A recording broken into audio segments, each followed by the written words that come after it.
कि इस बार का जो मैनिफेस्टो है इससे पहले की तुलना में वो अलग ढंग से प्रस्तुत हुआ है। इस बार के भारतीय जनता पार्टी के मैनिफेस्टो में जो चार्टर ऑफ डिमांड होता था हमेशा, वो उसमें कुछ भी नहीं है। 2047 को ध्यान में रखते हुए विकसित भारत की नींव रखने की उस दिशा में बनाया गया मैनिफेस्टो है। और इसमें सिर्फ दार्जिलिंग स्पेसिफिक नहीं, पूरे देश भर में भी जो चार्टर ऑफ डिमांड होते थे, जो हमेशा मैनिफेस्टो में जिस तरह से आता था उस तरह से नहीं है। लेकिन इसका ये अर्थ देना कि मैनिफेस्टो में नहीं आया इसका मतलब जो है कुछ भी नहीं है, ये गलत होगा। मैं फिर जिम्मेदारी के साथ कहता हूँ, 20 दिन अभी हुए नहीं है, प्रधानमंत्री जी ने स्वयं ये कहा है कि जो है हमारे जो समाधान के हम बहुत निकट है और जल्दी उसका समाधान होगा। तो इसलिए मैं आपके माध्यम से समस्त जनता को ये कहना चाहता हूँ, आप निश्चिंत रहिए, ये मेरी जिम्मेदारी है और ये 5 साल जिसमें जनजाति भी होगा और स्थायी समाधान होगा, वो भारत के संविधान के अधीन होगा। और किसी में दम हो तो वो बता के दिखा। मैं फिर जिम्मेदारी के साथ कहता हूँ, जनता को भी ये प्रार्थना करता हूँ, बहुत सारे लोग जो इसी ताक में रहते हैं कि किसी तरह जो है भारतीय जनता पार्टी को या बीजेपी को बदनाम करें, वो बहुत प्रयास करेंगे, लेकिन फिर भी वो सफलता उनको नहीं मिलेगी। और इस बार का मैनिफेस्टो चार्टर ऑफ डिमांड के लेकर के नहीं है, वो विकसित भारत को ध्यान में रखते हुए उसमें महिलाओं की बात की, युवाओं की बात की, किसान की बात की और जो है श्रमिकों की बात की। इस तरह से अलग अलग हिस्सों में 2047 को ध्यान में रखते हुए बनाया हुआ मैनिफेस्टो। आपने कहा है 2026 तक एससी स्टेटस का बिल आएगा, आप लाएंगे?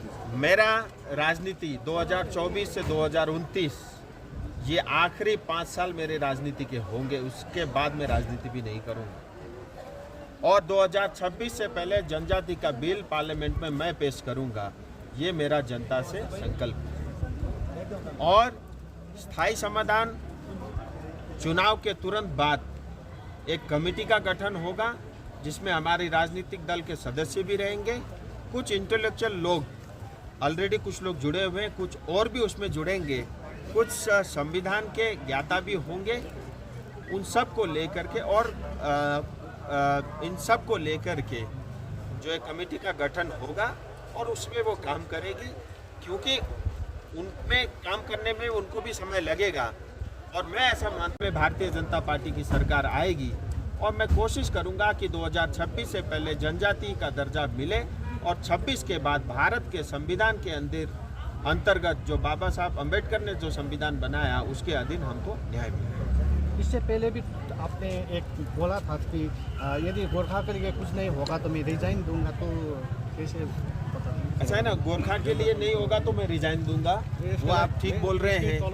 लेकिन अगर मुझे पता है हो रहा है तो मैं नहीं रहूँगा तो शायद न हो, इसलिए मुझे दोबारा राजनीति में आना पड़ा। और मैं कहता हूँ पहली बार शायद मैं जो है मतलब एक इच्छा होती है लोगों की, लेकिन इच्छा से नहीं, इस बार जनता ने मुझे 4 लाख ज़्यादा वोट से जिताया। ये मेरी जिम्मेदारी बनती है, मेरा फर्ज है, मेरे समाज के प्रति, इस क्षेत्र के प्रति, दार्जिलिंग तराई डूवर्स की जनता के प्रति, यहाँ रहने वाले गोरखा, राजवंशी, आदिवासी, बंगला भाषी, हिंदी भाषी, उन समुदाय के प्रति ये मेरी जिम्मेदारी है, इसलिए अपनी जिम्मेदारी को पूरा करूँगा। अमित शाह जी कब आ रहे हैं? अमित शाह जी आएंगे, योगी आदित्यनाथ जी का चल रहा है, लेकिन क्योंकि अभी फर्स्ट फेज़ का चुनाव चल रहा है, हमारा सेकेंड फेज़ में है, तो फर्स्ट फेज़ के सभी जो क्षेत्र हैं उसको प्रायोरिटी से कवर हो रहा है।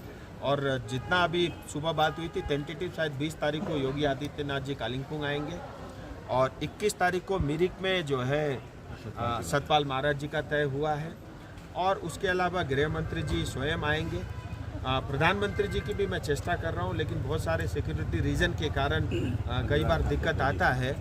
और कल गोरुबथान में अनुराग ठाकुर जी आ रहे हैं और आज ही मेरी बात हुई है अपने अरुणाचल के जो है सांसद और मंत्री जो है किरण रिजिजू भी आएंगे और तमाम लोग हैं। अभी चल रहा है, मुझे लगता है 1-2 दिन में एग्जैक्ट डेट और नेता का नाम तय होगा। अगर 26 तक भी कुछ नहीं होगा तो फिर आप इलेक्शन में जाएंगे? 26 में बात करेंगे, नहीं इतना जल्दी आपको क्या है, अभी तो 2 साल पड़े हुए हैं। इसीलिए निराश मत होइए, नेगेटिव मत सोचिए, सब अच्छा सोचिए, अच्छा ही होगा। करने के लिए मैं हूँ।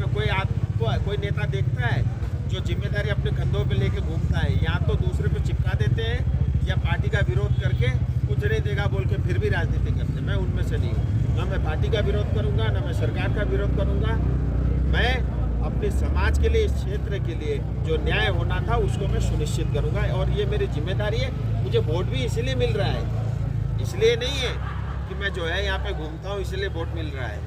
घूमने के साथ साथ उनको पता है कि ये भारत सरकार से कुछ करके लाएगा, इसीलिए जनता अभी तक जो है भारतीय जनता पार्टी को पसंद करती है। जो आपने भाषण में कहा कि जो तेंजिंग शेरपा, ये बात आप सही बताते हैं, हेजिटेट नहीं किया था?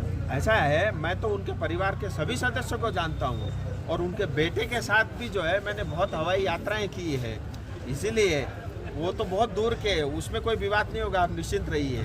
लेकिन सच्चाई आपको ही पता है, मुझे ही पता है, और उनके साथ भी जो है अन्याय हुआ है, और उनको जब अवार्ड देने के लिए बुलाया गया था तो उनको भेजा नहीं गया। अब किसने नहीं भेजा वो आपको ही पता है। रम्फू रेलवे लाइनको जुन चाहिँ म कन्ट्र्याक्टर होइन। अहिले तपाईँको कम्पनीले गर्दैछ इलेक्ट्रिफिकेसनको काम तपाईँको जो मैले एक कम्पनीले दिन गर्दैछ। बयान सुने अजय एडवर्डजीको कि एउटा कुरो याद राख्नुहोस्, कुनै पनि नेताले कुनै पनि आरोप लाउँदा गम्भीरतापूर्वक सोचेर आरोप लाउनुपर्छ। मेरो कम्पनीको नाम हो सूर्य रोशनी लिमिटेड, जसको म म्यानेजिङ डाइरेक्टर हुँ। एउटा कुरो याद राख्नु, आजसम्म 5 साल भयो, तल कमसेकम 100 भन्दा बेसी डिलर सिलिगुडीमा छन्। 5 सालमा कुनै दिन आएर डिलरलाई मैले भेटिनँ।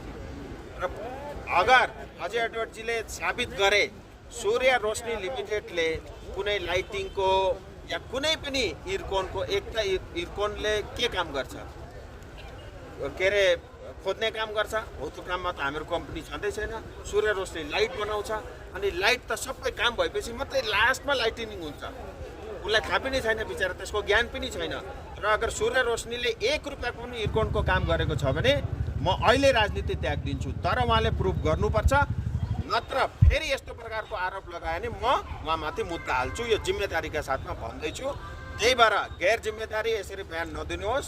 हो, म बुझ्छु तपाईँलाई अहिले धोका भएको छ, तपाईँ पोलिटिसियन होइन, मन साँचो छ त्यति म बुझ्छु, तर मन साँचो छ भने मुखले जे पाए त्यही नबोल्नुहोस्। केही क्षण अघि मात्रै भारतीय गोर्खा प्रागतान्त्रिक मोर्चाका अध्यक्ष अनित थापाज्यूले भन्नुहुँदै थियो नि, यो घोषणापत्र, बिजेपीको घोषणापत्रमा गोपाल लामाज्यूलाई जित्ने सन्देश दिएको छ भने यसमा के भन्नुहुन्छ? यस्तो हो, यो कसम सङ्कल्प भनेको बार बार खाइँदैन। 2019मै खाइसकेको, काम पनि भइसकिरहेछ। उहाँलाई थाहा नै छैन। अब उहाँलाई थाहा नै छैन त म के गरौँ? गोपाल लामाजीले जित्छन् भनेको, त्यसो भने मिडिया चाहिँ किन लुकाउँदै प्रचार गर्दैछन् गोपाल लामाजीको भन्नुहोस् त? अनि यहाँनिर झन्डी नै देखिँदैन टिएमसीको, सिम्बल पनि लुकाएर काम गर्दैछन्। यहाँ त एउटा सिम्बलमा 2टा क्यान्डिडेटहरू छन्, तलको अर्कै माथिको अर्कै। यो स्थिति एटलिस्ट भारतीय जनता पार्टीको छैन, र भारतीय जनता पार्टी मोदीजीका साथमा पहाडको, तराईको, डुवर्सको जनता छ, यो विश्वास राख्नुहोस्। किनभने मोदीजीले कमिसन थापेका छैनन्, उहाँहरूले 18देखि 20% कमिसन थापिरहेछ। अघि महेन्द्र थापाज्यूले भन्नुभयो नि स्पिचमा, भारतको होम मिनिस्टरले यदि एसटी स्ट्याटस दिनु हो भने गोर्खा र नेपाली कसरी छुट्याउँछ भन्ने कुरा, त्यो सही कुरा भन्नुभयो। तपाईँले एकदम राम्रो प्रश्न सोध्नुभयो कि त्यहाँ ढिलो भयो। मलाई माइकमा फेरि बोल्न मन लागेको थियो, तर के हुन्छ भने एउटा डेकोरम हुन्छ, त्यो सायद मिल्दैन होला भनेर, किनभने धन्यवाद कार्यक्रमको बादमा बोल्न मिलेन। यो सरासर गलत हो। ल, जसले पनि उहाँलाई भनौँ, अनि उहाँले जुन कुरा गर्नुभयो नि, त्यो कसैको मनमा डाउट आउन सक्छ, त्यो स्वाभाविक कुरो हो। के भने, किनभने हामीहरूको यो बोर्डर एरियामा हामीहरू बस्छौँ, तर बोर्डर एरियामा बसे तापनि जुन हामीहरूको माग छ, त्यो माग हो एउटा कन्स्टिट्युसनल डिमान्ड हो, संवैधानिक माग हो। र अगर कोही उताको यता घुस्छ भने त्यो एडमिनिस्ट्रेटिभ इस्युज हो, दुईटै अलग अलग कुरा हो। र एडमिनिस्ट्रेटिभ इस्यु र संवैधानिक मागलाई जोडेर हेर्नु हुँदैन। र अर्को अगर म तपाईँलाई उत्तर दिनु भने, 2003-04मा लिम्बू र तामाङले है यहाँ एसटीको दर्जा पाए। तपाईँले गरेर एडमिनिस्ट्रेसनलाई सोध्नु, 2002 र 2003 हो कि 2002 र 2003का बादमा कति लिम्बू र तामाङ नेपालबाट आएर गरेर सोध्नुहोस् त, कुनै डाटा छ? छैन, किनभने आएकै छैनन्। यहाँ त अहिले अवस्था यस्तो छ, हामीहरू काम खोज्दै बरु अरू देशमा पनि जानुपर्ने अवस्था छ। र त्यो दुईटै अलग अलग कुरा एउटा हामीहरूको कन्स्टिट्युसन डिमान्ड हो अर्को तपाईँले जुन भन्न चाहनुहुँदैछ त्यो एउटा एडमिनिस्ट्रेटिभ इस्युज हो त्यो बिएसएफले हेर्छ यहाँको एडमिनिस्ट्रेसनले हेर्छ त्यसमा हामीले टाउको दुखाउनु पर्दैन धन्यवाद भारत देशको तपाईँ एउटा एमपी हुनुहुन्छ अहिले होइन र तपाईँलाई जुन भाषणमा भन्नुभयो कि आइडेन्टिटीको एकदमै क्राइसिस छ तपाईँलाई लाग्छ आइडेन्टिटी म आफै भोगिरहेको छु कसरी एउटा एमपी त तपाईँ एमपी हुनुहुन्छ म आफै भोगिरहेको कसरी आइडेन्टिटी छु क्राइसिस त्यसो भने त तपाईँले त भोग्नु भएकै रहेन रहेछ तपाईँ उता सिलगढी कट्नुहोस् त तपाईँलाई आइडेन्टिटी क्राइसिस हुन्छ कसरी हुन्छ म त्यही भन्दैछु हेर्नुहोस् आइडेन्टिटी क्राइसिस कसरी हुन्छ भने नि सिलगढी कट्दाखेरि नि त नेपालको हो भन्छन् तपाईँले मलाई पनि त्यसै भन्छन् त्यही भएर परिचय सङ्कट छ चिनारीको सङ्कट छ भनेको किनभने हामीहरू बोर्डर एरियामा बस्छौँ बुझ्नुभयो अनि यो भारत नेपालको सन्धि राम्रो मित्र देशसँग सन्धि गर्नुपर्छ तर त्यो सन्धिले गर्दा है दुःख चाहिँ हामीहरूले पाएका छौँ र त्यही भएर हामीहरूले न्याय पाउनुपर्छ भनेको त्यो त उनीहरूको अज्ञानता मान्नुहुन्न कसको माग्नु उहाँहरूको अज्ञानता हो मान्नु उहाँ भन्नु जसले पनि आइडेन्टिटी हो त्यो त कङ्ग्रेसका जमानामा गरेको उहाँहरूलाई सोध्नु थियो कङ्ग्रेसका नेताहरू अहिले यति कुद्दैछन् उहाँहरूलाई सोध्नु बिजेपीकै नेता पनि त आएर भन्नुभएको सोधु समय खरसाङमा आएर आउँदाखेरि भन्नुभएको नि त खरसाङमा आएर भन्नुभएको कसले विदेशकै जो खरसाङ तपाईँको टाइममा आउनुभएको को आउनुभयो त थियो नाम बिर्सिनु अब। भन्नु न विजय वर्गी के भन्नु? थियो नेपालको हरूलाई एकदम बधाई छ के त्यस्तै के एउटा बयान दिनुभएको मैले थियो नि। सुनेको छुइनँ म जे पाएँ त्यहीको बयान दिन्न पनि